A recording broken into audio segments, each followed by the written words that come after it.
Unstable. This whole system is deeply flawed, and that's why I talk a lot about free markets and property rights, Austrian economics, and getting rid of the Fed. All these things are now up for grabs. A lot of people, especially the young people, are looking at this. So for this reason, I'm a bit encouraged by, what might come out of this. But I think we're going to go through the ringer. I think it's going to get much, much worse, and it's bad enough already, but there's no way that we can step back. The one thing I'm convinced of after having spent so much time in Washington is that this will not be a gradual recovery from this disaster that we have. We're not going to elect enough people and enough courage to vote the right way, and there's too much demagoguing and too much misunderstanding that people would revolt.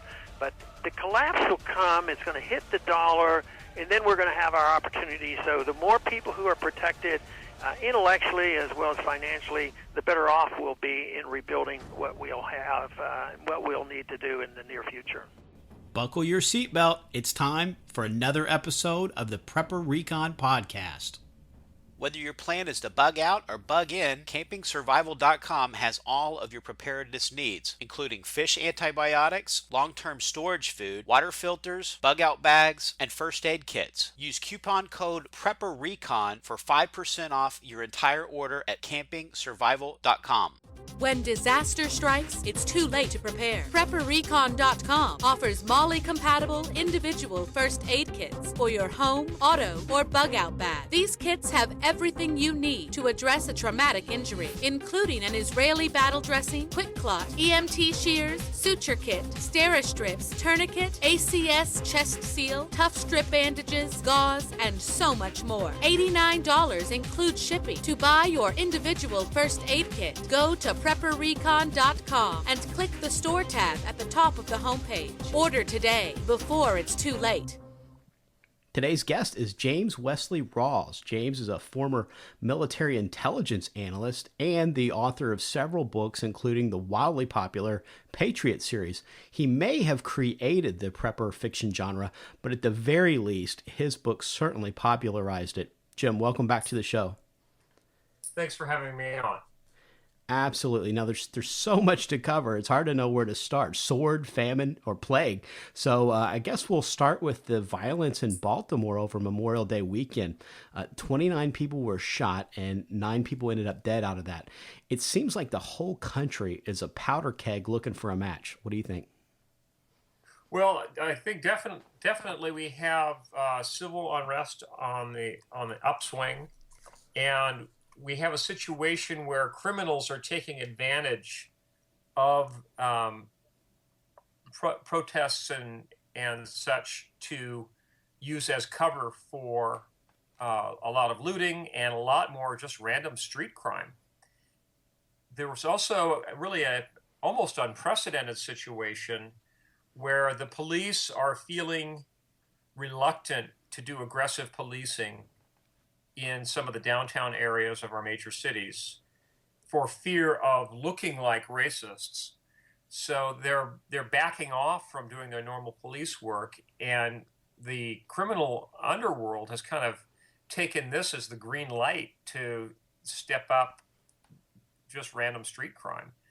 It's really a unfortunate situation, and it's one that's leaving a lot of people at risk, and most of the people who are at risk, ironically, are inner city minorities. They're the ones who are being victimized by and large.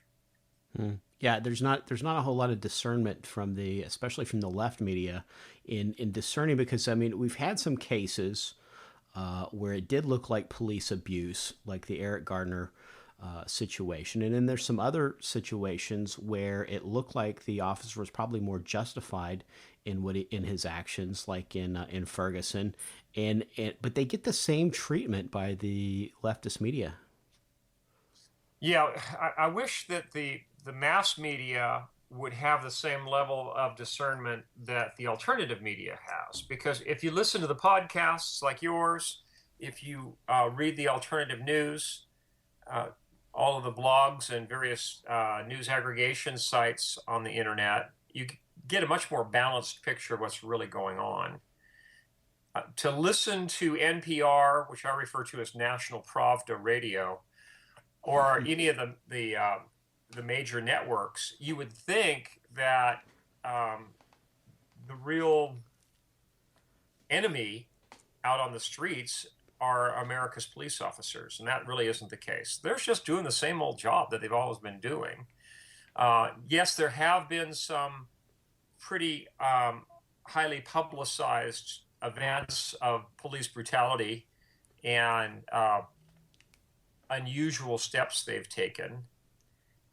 And there's also definitely been a shift in the mentality of the police as they've gotten federalized. So the policing has changed slightly, but the coverage of policing, I think, has definitely changed more than policing itself. Now, what about the drought in California? Is that a serious threat? I'm sorry. Could you repeat that? The what? What in California? The drought in California. Oh, the drought. Oh, yes. I think it is a kind of a macro level economic threat, because if it persists for another couple of years, we're going to see, thousands and thousands of acres plowed under in the United States, in California, and we're going to see United States crop production drop.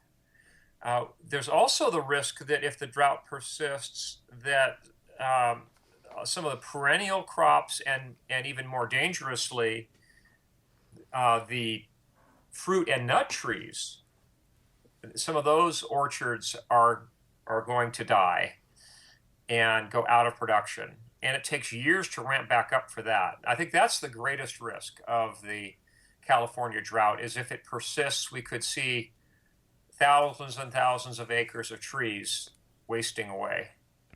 And that would be the great tragedy. Everyone, of course, is hopeful that the weather pattern will change, but if nothing else, for preppers, they need to stock up on things like dried fruit, and also stock up on nuts. If you store any frozen nuts, this would be the year to buy your almonds, for example, because the price of almonds may double or triple next year.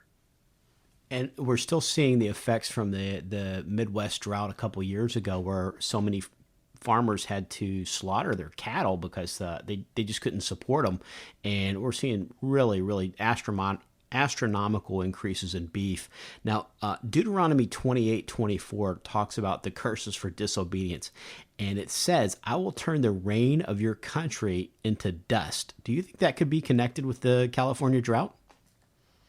Well, I don't draw a direct connection, but I do think that God withholds his blessings from states and nation states that have turned their back on God.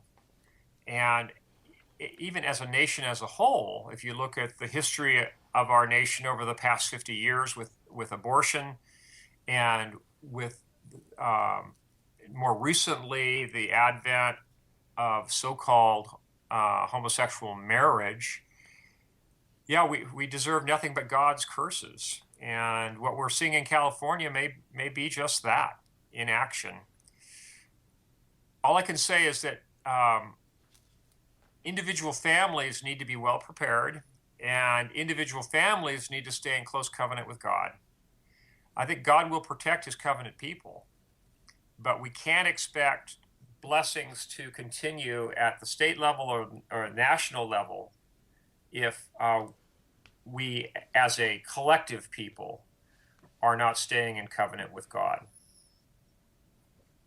And then without asking you to reveal too much specifically, we can assume that you probably still have some contact with other people that are in the intelligence community.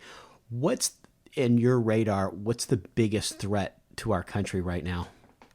I'd say it's still economic. I think that we have a considerable risk of a decline in the the value of the dollar in international exchange. The dollar index actually was quite high up until about April of this year. And it was a great time to travel, and I did a little traveling myself in that time frame. But if you look at the dollar index, it has turned and is heading down. So that's usually a precursor of stock market problems to come. And I think we very well could see a sharp downturn in the U.S. stock market, perhaps in October or November of this year, and a very sharp decline in the trade value of the U.S. dollar.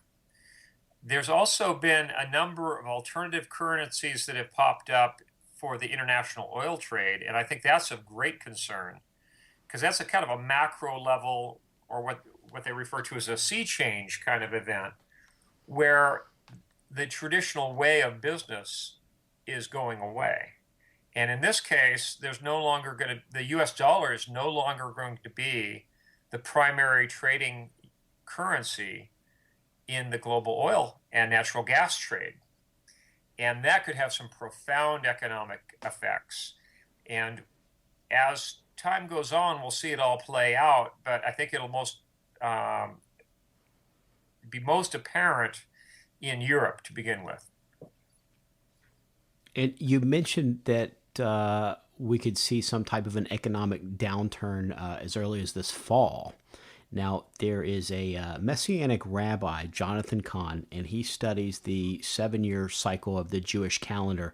And once every 7 years in September is a Shemitah, which is this sort of clearing of accounts. And for a obedient nation, it can be a blessing, and for a disobedient nation, it can be a curse. The last 2 Shemitahs have not been good for America at all. The one that occurred 7 years ago, the stock market tanked 777 points, which represented a 7% decline, and then the one prior to that was 9/11. So, I guess if I saw a plane crash every Christmas, I didn't know anything else about Shemitahs or Jewish calendars, and I saw a plane crash every Christmas every 7 years, I probably wouldn't get on a plane for Christmas.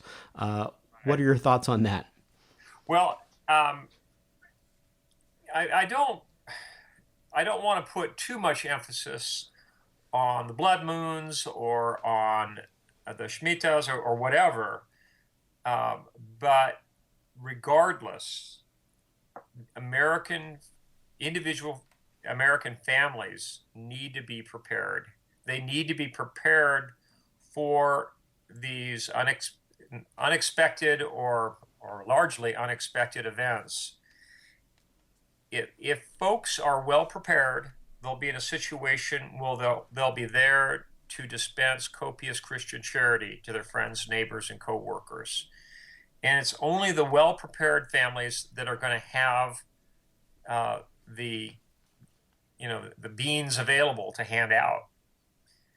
Everyone else is just going to be scrambling looking for their next meal.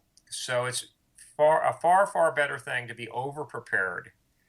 To have, I look at the 3-year storage food supply that we have here at our ranch as not a 3-year supply for one family, but a 1-year supply for 3 families. And that's the outlook that I would hope that some of your listeners would take. Charity is a very important thing, and if you look at it from an Old Testament perspective, the Hebrew word is tzedakah, which refers to charity that starts at home and then in concentric rings around your home with your immediate neighbors, your local church and community, then your county, and then your state, and so on. Charity should begin at home, and you can only be charitable if you have those logistics squared away. So stock up, folks. It's time for a quick break, and we'll be right back. The dollar's lost over 90% of its purchasing power since 1971. Silver, on the other hand, has proved to be a very stable form of wealth preservation over the years. And where do you buy silver? Silver.com, of course. Silver.com offers fantastic prices on silver and gold. Check out Silver.com today. Essential oils offer a natural, chemical-free solution to so many of our daily needs. Oils can be used for just about anything, including fighting off bacteria, to de-stress, ward off bugs, relieve arthritis pain, and boost the immune system. Young Living Essential Oils offers the highest quality products and educational resources, so you'll learn what to use and how to use it. Go to livingalifeoflove, YLEO.com. That's livingalifeoflove, YLEO.com to order your starter kit today. And now, for the folks that haven't read Patriots or the other books in this series, what would the streets of America look like after a complete currency collapse? It could be very, very ugly. If we have a collapse of the U.S. dollar where we either goes hyperinflationary, or we see massive stock market meltdown and a bond market implosion, for example, or derivatives going crazy. We could see massive unemployment very rapidly. We could see mass inflation just overnight, where we would go from, say, 10 or 15% a year inflation to suddenly seeing 10% per week inflation, and then up from there. Because of that, we would see, if you think the current protests in America's cities are bad now, just wait till people have trouble being able to afford food. That's when you're going to see serious chaos in the streets. And no one is going to want to be anywhere near the big cities. Things could get very ugly very quickly. And for any of your listeners who haven't already strategically relocated out of major cities to at least a suburb in an agricultural area, or better yet, to a truly rural agricultural area that's well removed from major cities. That's the ideal place to be. Unless you've made that move already, you are in great peril. And I recommend that anyone who has the means to make that move, that they do so as soon as possible. And I'm talking this summer. If you are self-employed or at retirement age, or if you are in a situation where you can work from home with your current job, by all means make that move. And for anyone who's doubtful, who thinks, well, perhaps I might be able to work from home, it doesn't hurt to ask. Ask your boss. Say, hey, could I work out a work from home arrangement where I'm only in the office 2 days out of each month and work the rest from home? I'm even willing to take a small pay cut in order to do so. And hopefully you'll have a boss that's going to go for that. It's people in those kind of situations that will be able to make a strategic move to a lightly populated farming area where there's plentiful water. And ideally, you should be in both a lightly populated area and an area that is physically removed from major population centers. So I'm not talking about moving from, say, Los Angeles to the Central Valley of California, because there's too much population close by to that agricultural area. I'm talking about moving to a place like rural Eastern Oregon or Eastern Washington or Northern Idaho, where you're more than one tank of gasoline away from any major city. And then in deciding that, should conservative values and things of that nature come into play when you're making your decision? Absolutely. You have to look at your own situation and your own, religious background, where you would find a good church home, and hopefully living in a state that has state-level politics that reflect your own morality.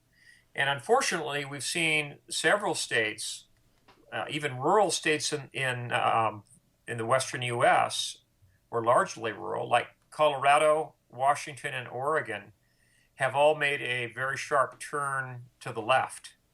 And in many ways, they're turning their back on God. So I'm kind of downgrading those on my list as potential places to move. But people have to look at the grand scheme of things when they're picking a place to relocate. I recommend that people take a look at the data that I have on my website. It is survivalblog.com. And if you look at the state level rankings that I have, they're a little bit dated now, but they show you some of the key issues, things like taxes, things like crime rates, vehicle theft rates, the homeschooling laws, the gun laws for various states. You really need to look at each state in detail before you pick your target state where you want to relocate. And then, of course, just as importantly, you need to be able to find work, and you need to be able to find a good church family. And that last item, I think, is probably one of the items you got to start with when you start looking at particular cities within those states where you can find a good church home.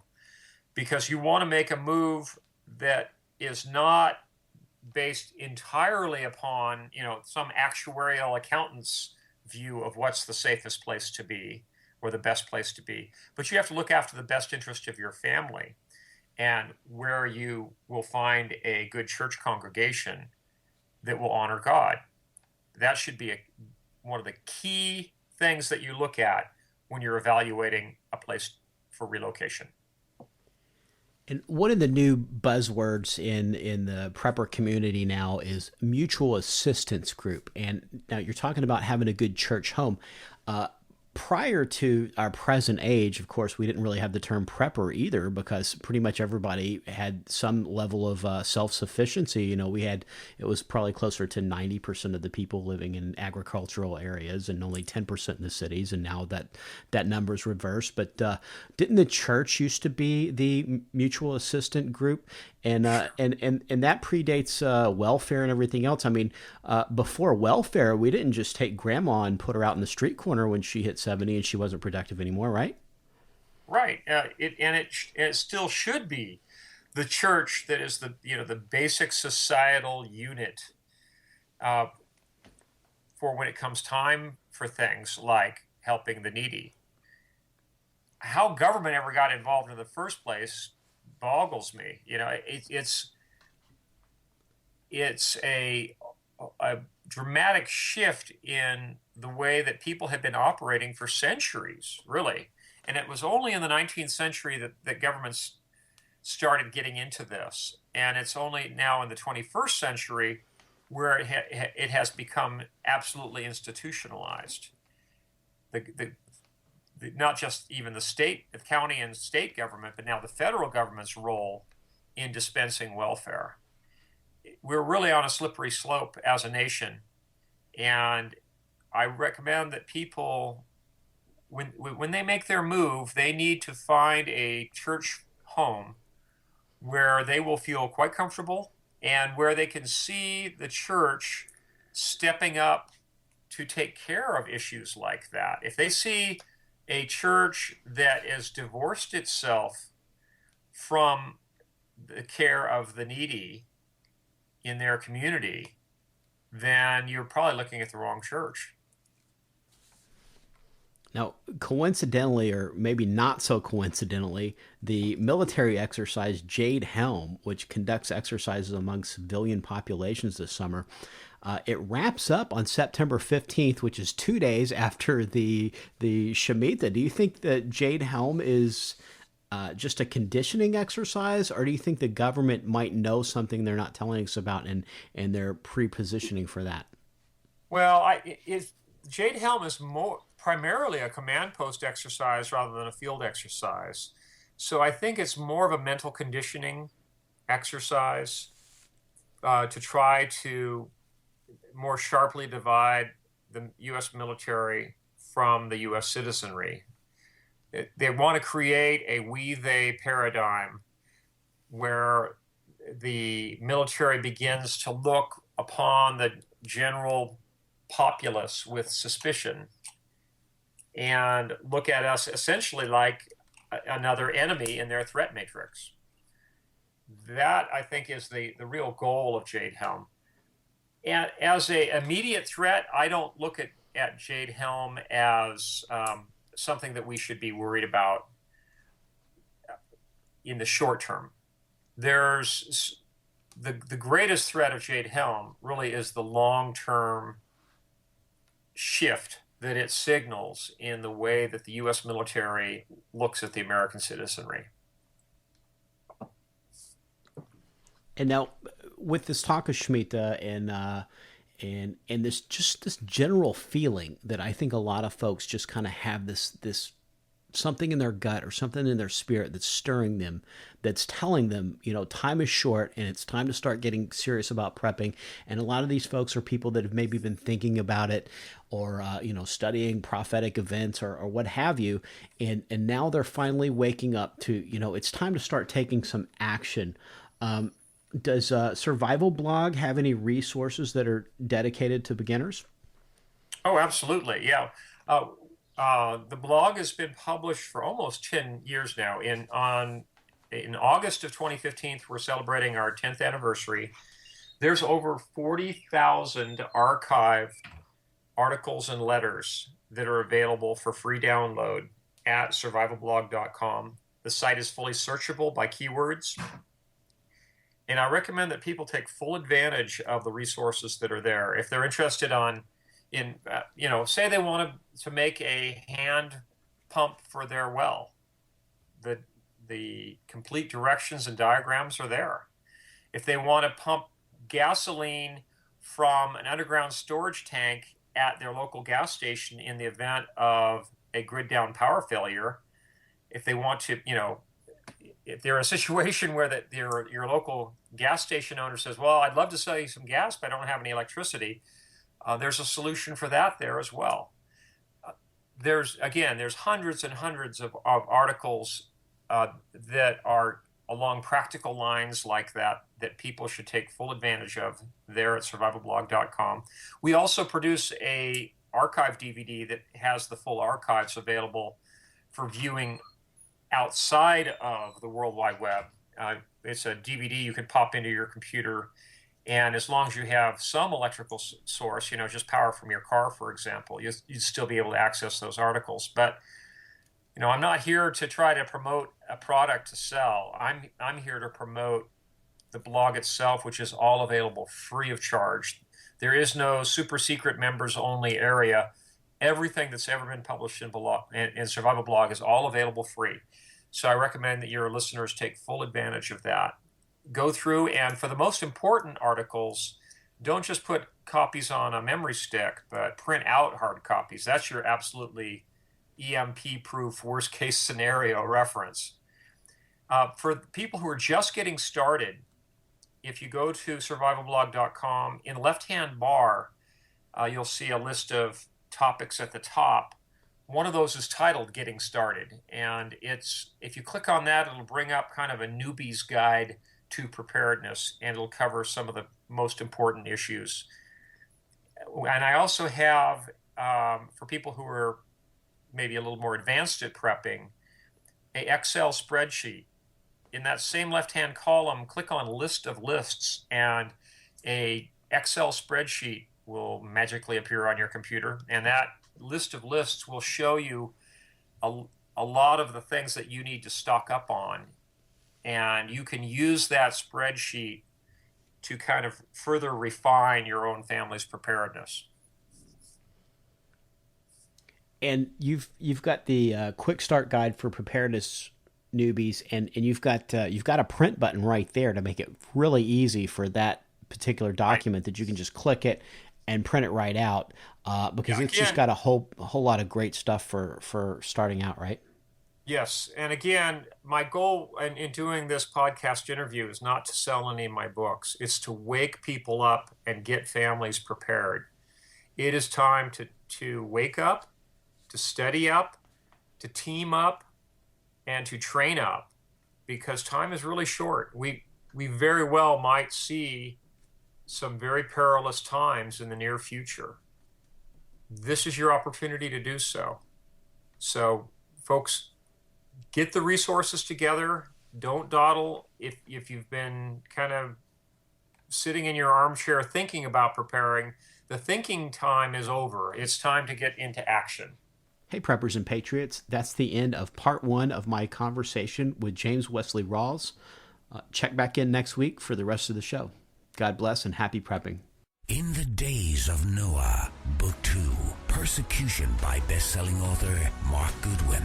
A globalist conspiracy transpires by way of a false flag attack against America's energy infrastructure. Noah and Cassandra Parker witness a complete economic meltdown, which is intentionally triggered by the event. The assault is blamed on patriots and Christians who are rounded up into detention centers across the country. Noah and his friends must take action to prepare for the meltdown and defend against the totalitarian regime, which is gunning for their freedom and, quite possibly, their very lives. Get your copy of The Days of Noah, Book 2, Persecution for Kindle, paperback or audio edition at Amazon.com today.